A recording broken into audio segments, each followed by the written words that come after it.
जालिम लालची सास। एक गांव में मुनमुन और उसकी बेटी सीता रहती थी। माँ, हमारे पक्का घर कब बनेगा? मैं जब से पैदा हुई हूँ तब से हम दुख ही दुख झेल रहे हैं। सीता बेटी, मैं कहाँ से पक्का घर बनाऊँ? जो मैं कमाती हूँ वो सब राशन खरीदने में ही चला जाता है। अभी तो हमें कुछ दिन ऐसे ही दुख झेलना होगा बेटी, और तो और मुझे तुम्हारी बहुत चिंता होती है। जिस घर में तुम्हारी शादी की बात चली है वो लोग दहेज मांग रहे हैं।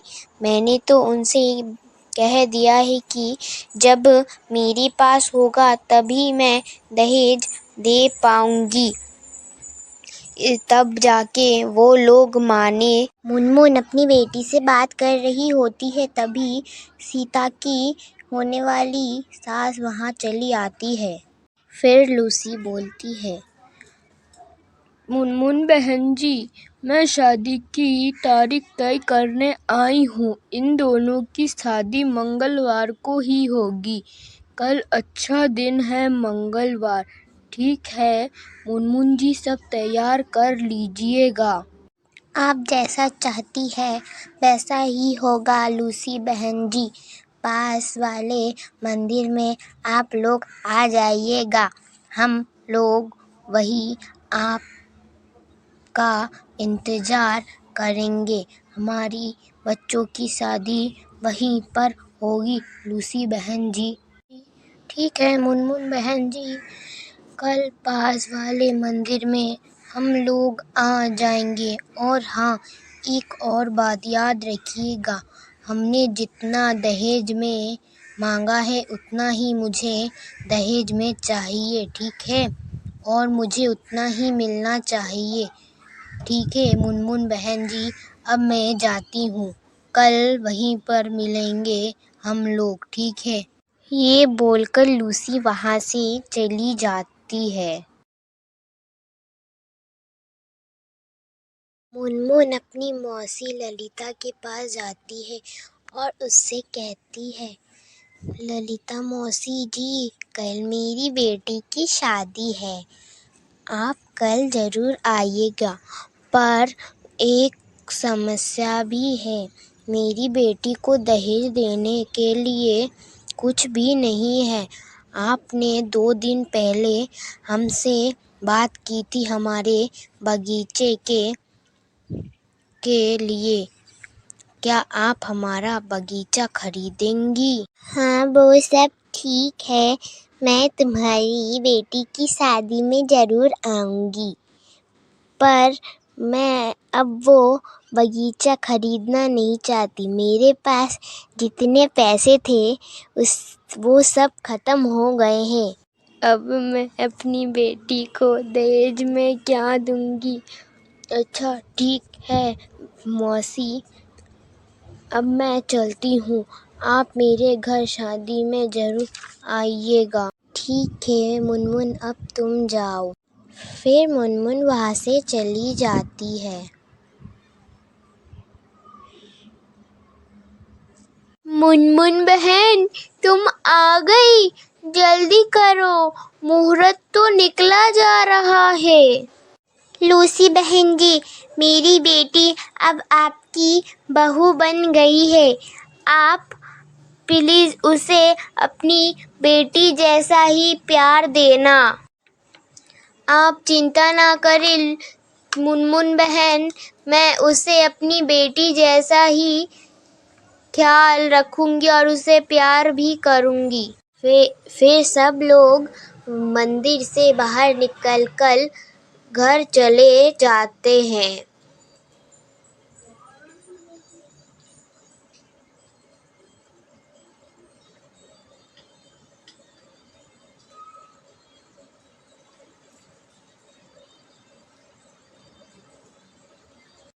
सीता, जाओ मेरे लिए बगीचे से अंगूर लेकर आओ और जल्दी आना। और ज़्यादा लेके आना, मुझे भूख लगी है, जल्दी जाओ। ठीक है माँ जी, मैं अभी जाती हूँ और बगीचे से आपके लिए फल तोड़ कर लाती हूँ। ये कहाँ मर गई? अभी तक फल लेकर नहीं आई, आने दो इसे तो बताऊंगी। सीता की सास उस पर गुस्सा कर रही होती है, तभी सीता वहाँ आ जाती है फल लेकर। कहाँ मर गई थी तू? और लाने में इतना देर हो गई, तुझे मालूम है ना, लेट होना मुझे बिल्कुल ही भी पसंद नहीं है, तो फिर लेट क्यों आई? माँ जी, आप गुस्सा क्यों हो रही हैं? आपको मालूम है ना, बगीचा घर से दूर है। अबे तू मुझसे बहस करेगी? एक तो तेरी माँ ने तुझे बिना दहेज के भेज दिया है, ये मत भूलना। इस घर में जी है, जितना है दिखाई दे रहा है उतना सब मेरा है। तू अपने घर से एक चम्मच भी नहीं लाई है। अगर अगली बार मुझे से ऊंची आवाज में बात की तो घर से बाहर निकाल दूंगी। चली जा अपने कमरे में, मेरे कमरे से निकल जा। उसके बाद सीता वहां से चली जाती है।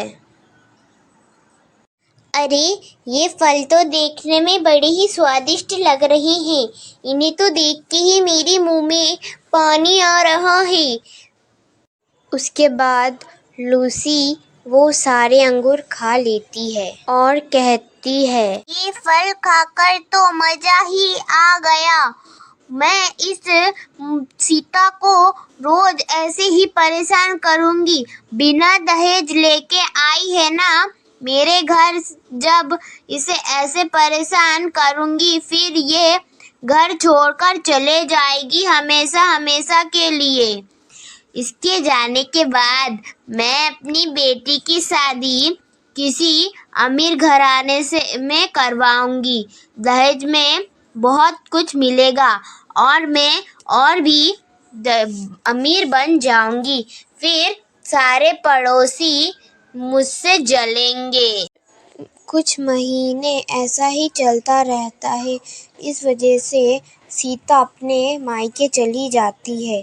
फिर उसकी माँ उसकी बेटी की शादी करवा देती है एक अमीर घराने टीना नाम की लड़की से।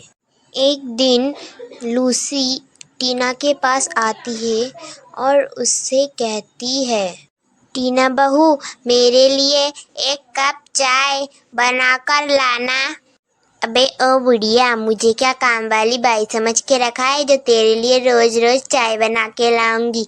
चुपचाप रसोई में जा और मेरे लिए एक जूस बना के ले आ, ठीक है? समझी बुढ़िया? लूसी वहां से चली जाती है और टीना अपनी दोस्तों से मोबाइल में बातें करने लग जाती है। ओ बुढ़िया, अब रात को क्या बनाएगी? जा वो सामग्री एक साथ कर और रात को मुझे अच्छे अच्छे बर्गर पिज्जा ये सब खाना है, तो जाके जल्दी जल्दी वो सब बना। समझी बुढ़िया? टीना बेटी, तुम ऐसे मुझसे बात नहीं कर सकती। तुम्हारा ये कोई हक नहीं बनता कि तुम मुझसे ऐसे बुढ़िया बुढ़िया करके बात करो। मैं तुम्हारी इज्जत करती हूँ, इस वजह से तुम मुझे ऐसे बुढ़िया बुढ़िया नहीं बोल सकती, समझी? टीना गुस्से में आके उसकी सास को एक लात मारती है और वो दूर जाके गिर जाती है। टीना, तुमने मुझे लात मारी? तुम्हें थोड़ी भी शर्म है? मैं तुमसे बड़ी हूँ, तुम्हें मुझे लात नहीं मारना चाहिए था। अबे ओ बुढ़िया, तुझे क्या बार बार याद दिलाना पड़ेगा कि इस घर में आधे से ज्यादा सामान दहेज में मेरे घर से आया है और तू फिर भी मुझसे ऊंची आवाज में बात कर रही है। चल निकल जा इस घर से। फिर लूसी रोते रोते अपने घर से निकल जाती है। घर से निकाल देने का दुख उसे एकदम अंदर से तोड़ दे रहा था। इस वजह से वह जल्दी जल्दी करके दौड़ते दौड़ते सीता के घर जाने के लिए चल पड़ी। वह कुछ ही देर में सीता के घर पहुंच जाती है। वह रोते रोते सीता के घर के अंदर घुसती है, तब सीता और उसकी माँ सो रही होती है। मुनमुन पूछती है, क्या हुआ लूसी बहन, आप क्यों रो रही हैं? सीता भी पूछती है, माँ जी आप क्यों रो रही हैं? क्या हुआ है? मुनमुन बहन, सब खत्म हो गया। मैंने लालच के कारण आके एक अमीर घराने में अपनी बेटी की शादी करवाई और दहेज में बहुत कुछ मिलने के कारण मैं बहुत खुश थी, पर उस बेटी ने मुझे घर से धक्के मार के निकाल दिया। मुझे माफ़ कर दो सीता बेटी, मैंने तुम्हारे साथ बहुत गलत किया है। नहीं माँ जी, आप माफ़ी क्यों मांग रही हैं? गलती इसमें आपकी नहीं है। आप मत रोइए, गलती तो सबसे होती है, आपसे भी अनजाने में ही हुई है गलती। मैं आपको माफ़ कर देती हूँ, आप चिंता ना करें, रोइए मत। सीता बेटी, तुम कितनी अच्छी हो। मैंने तुम्हें कितना बुरा भला कहा, तुम्हारे मायके के बारे में कितना बुरा बोला, फिर भी तुम मुझे माफ़ कर रही हो, यही बहुत बड़ी बात है बेटा।